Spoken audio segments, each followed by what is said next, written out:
प्रभा, काय हो? हे घे, भाजी आणलोय, स्वयंपाक लवकर बनव. बर ठीक आहे. हो ऐकाय की श्रीच्या शाळेमधून फोन आलेला. बर.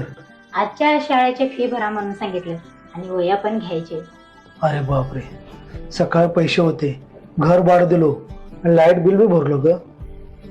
प्रभा, एक काम करू, तुझ्या भावाकडनं हात उष्ण पैसे घेऊ. तसं नाही ग, महिन्याभरात पगार झाला की लगेच पैसे परत देतो.